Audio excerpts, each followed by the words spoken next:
Ang ating mensahe ay steps to spiritual growth or maturity. Iuso ko lang po ng konti ito. Or how we grow up in Christ. Ano lang yung ating how we grow up in Christ. Ang mga tao po ay nauunawaan nila ang konsepto ng paglago sa pisikal o pangangatawan na aspeto ng tao. At alam nila na ito'y napakahalaga sa buhay ng isang tao. Ang mga sanggol ay masasabi natin na hindi pa sila ganap sa kanilang buhay, sa kaisipan at sa pangangatawan. Ngunit umaasa tayo na sila ay lalago at uunlad. At kung hindi man sila umunlad, ibig sabihin, mayroong problema. Mayroong problema.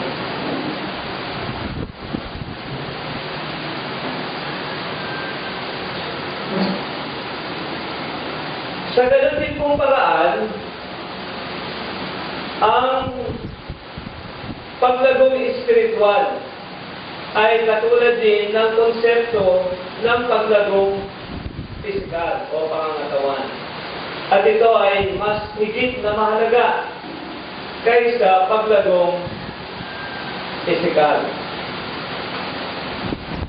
Sa spiritual na pananaw,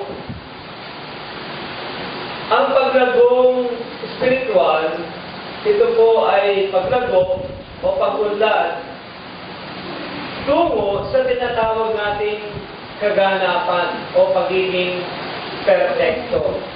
Bagamat wala pong perfecto, walang makakarating sa ganoong kalagayan, pero tayo po dapat ay patungo doon sa layunin na yon. Kaya yung maturity natin dyan, o perfection, merong quote-unquote. Kapag ang isang tao ay pinanganak na muli, pagkilala kay Jesus bilang kanyang sariling Panginoon at tagapagligtas, tinanggap niya si Kristo, siya po ay pinanganak sa pamilya ng Diyos. Naging miyembro siya ng pamilya ng Diyos. At siya ay katulad ng isang sanggol. Hindi pa siya immature pa. Subalit habang ang panahon ay lumilipas, ay kinakailangan siyang lumago sa mga katangian at sa mga kakayahan na isinasaad ng banal na kasulatan patungkol sa mga katangian ng isang ganap na mananampalataya. Lagi natin tandaan doon sa ibinahagi sa atin ni Pastor Mark, na dapat ang bawat isa sa atin, ay magkaroon ng layunin na lumago sa ating buhay spiritual. Dapat hindi lang isa o hindi lang si pastor ang lalago, hindi lang yung mga leaders, kundi ang bawat miyembro, ang bawat leader ng pamilya ng Diyos ay dapat lumalago sa kanyang buhay spiritual o sa espiritu. Ang church o ang congregation ay magiging ganap kapag ang bawat miyembro ay nagiging ganap. Hindi pwedeng nagiging ganap ang church kung isa-isa lang ang nagmamature. Kinakailangan lahat ng mga members ay lalago at uunlad sa kanilang buhay upang sa ganon ang buong church o ang buong kongregasyon ay masasabi natin naging ganap.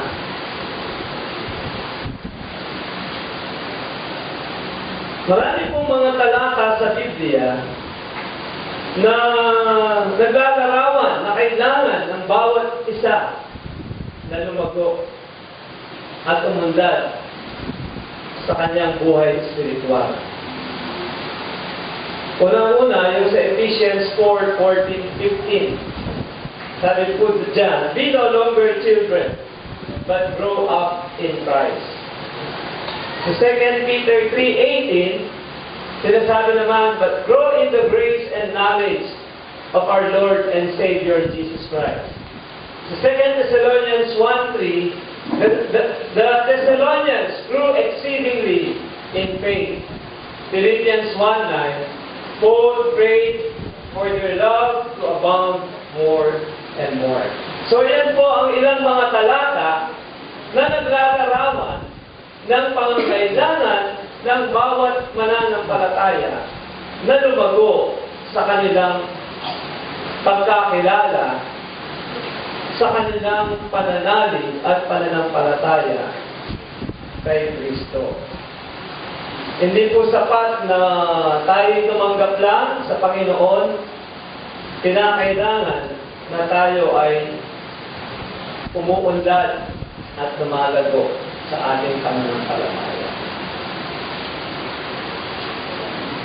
Alam niyo po, marami pong mga problema kapag ang isang mananampalataya ay hindi lumago sa kanyang pananampalataya. Katulad din sa pamilya, di ba? Kapag meron tayong kapatid na hindi nag-mature physically, maraming problema ang mararanasan ng pamilya. So, para maiwasan natin yung mga problema sa pamilya ng Diyos, ay mainam na tulungan natin ang isa't isa na lumago sa pananampalataya. Ano po ba ang mga nangyayari kapag ang isang mananampalataya ay hindi lumago sa kanyang pananampalataya? Bumabalik po sila sa kamunduhan, sa sanlibutan. Yung iba naman ay nagiging sanhi ng problema sa loob ng iglesia, sa kanilang pamamahan, sa kanilang pagiging makasanlibutan at pagiging kaiba ang kaisipan sa kanyang kapwa mananampalataya. So sa ating pong aralin ngayong umaga, ay titignan po natin yung ilang bagay kung paano tayo lumago. Yung mga hakbang, 4 na hakbang sa ating paglago. So kung ang baby o ang sanggol ay nangangailangan ng ilang mga bagay para siya ay lumaki sa pangangatawan o umunlad sa pangangatawan, gayon din ang mananampalataya, kinakailangan din niya ng ilang mga bagay upang siya ay umunlad sa kanyang spiritual life. Kapag ang isang mananampalataya ay hindi po umunlad o lumago sa kanyang buhay spiritual, maaaring isa sa mga ito ang dahilan. Isa sa mga ito. Tingnan po natin mabuti kung ano itong mga bagay na ito. Unang-una is a desire to grow.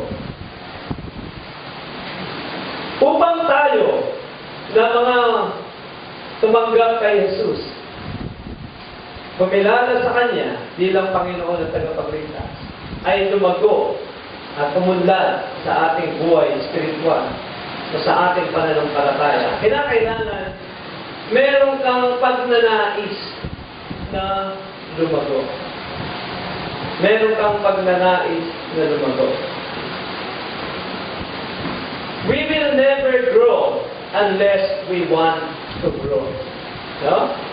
So, ito po paglago sa spiritual na aspeto ng ating buhay.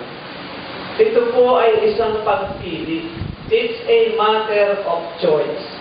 Ha? Kailangan piliin mo, kailangan gustuhin mo na ikaw ay lumago sa iyong buhay spiritual. Hindi po yan katulad ng paglagong pisikal, di ba? Whether you like it or not, tayo po, no, habang tayo tumatanda, habang tayo nagkakaedad, yung ating katawan ay nagkakaedad din. Dati, ang buhok ko, ang kapal, hapro pa eh. Ngayon, hindi na ako eh. Dati, ulat na ulat yung balat ko. Ngayon, magkakaroon na ako ng mga pilekis. Kaya, dati yung ngipin ko, ganda-ganda. Ngayon, may mga ano na, bakante na, ano? May mga bakante na. Kaya, dati ang kinis-kinis ng balat ko. Ngayon, puro benching ko na yata. Kaya, so, whether you like it or not, habang ikaw ay nagkakaedad, physically, yung pong katawan natin ay tumatanda din. Yan, tanda natin yan. Pero, yung ating espiritu, hindi po siya tumatanda automatically. No? Ito ay kinakailangan na naisip mo, gustuhin mo na ikaw ay umunlad, ikaw ay magiging ganap sa iyong pananampalataya at sa iyong pananalig. Kasi kung hindi mo na naisip na ikaw ay lumago sa Panginoon sa iyong pananampalataya, hindi mangyayari yun. Hindi mangyayari. Noong tayo ay bata pa, gusto na nating lumaki kagad, di ba? We want to grow. Sabi ng isang bata,